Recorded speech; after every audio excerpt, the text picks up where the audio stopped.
শাহরিয়ার ইমতিয়াজ, আবারও আপনার কাছে একটু আসি আমরা।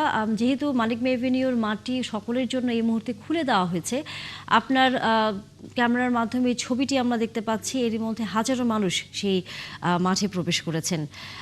একটু জানাবেন আপনার নজরে এই মানুষের সংখ্যাটি কতদূর পর্যন্ত এগিয়েছে? তানিয়া, ধন্যবাদ। এখানে আমরা কিন্তু সকাল থেকেই আছি এবং দেখছি যে সকাল থেকে যে হাজার হাজার মানুষের যে সমাগম এখানে, এবং সেই সমাগমই আসলে বলে দিচ্ছে যে আজকে মানিক মিয়ার এভিনিউতে যে লাখো লাখো মানুষের জানাজা উপস্থিতিতে যে জানাজা হবে এবং একটা ঐতিহাসিক জানাজা এটা রূপান্তরিত হতে যাচ্ছে, সেটারই একটা আসলে জানান দিচ্ছে। এখন সকাল 10টার একটু বেশি বাজে, কিন্তু এখন পর্যন্ত যে হাজার হাজার মানুষ, এবং কিছুক্ষণ আগে কিন্তু সংসদ ভবনের দক্ষিণ প্লাজায় খুলে দেওয়া হয়েছে এবং সেখানেও মানুষের ধীরে ধীরে মানুষ সেখানে প্রবেশ করছে এবং আপনার সেটা কিছুক্ষণ আগে সেটা দেখতে পাচ্ছিলেন। এবং মানিক মিয়ার এভিনিউয়ের যে মূল যে সড়ক, যেটা পশ্চিম অংশে, সেটাকে আমরা দেখছি যে সকাল থেকেই আসলে সাধারণ মানুষ, বিশেষ করে বিএনপির নেতাকর্মীরা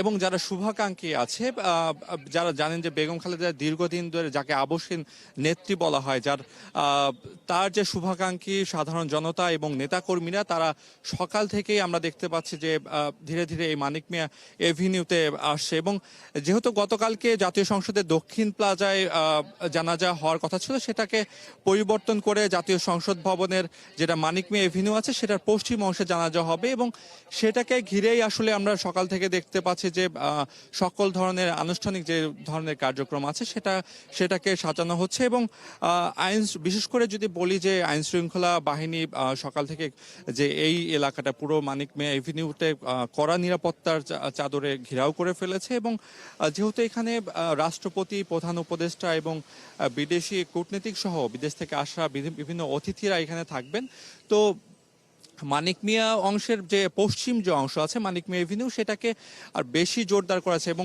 বিশেষ করে মানিক মিয়া এভিনিউর আশেপাশে এবং জাতীয় সংসদ ভবনের আশেপাশে যে উঁচু ভবনগুলোতে আছে, উঁচু ভবনগুলোতে কিন্তু নিরাপত্তা ব্যবস্থা অনেক বেশি জোরদার করা হয়েছে। এবং আমরা ইতিমধ্যে জেনেছি যে বেগম খালেদা জিয়ার যে মরদেহ আছে, সেটাকে এভার কেয়ার হাসপাতাল থেকে ফিরোজাতে নেওয়া হয়েছে এবং সেখানে হয়তো বা আরো 2-1 ঘন্টা থাকার পরে হয়তো বা এই মানিক মিয়া এভিনিউতে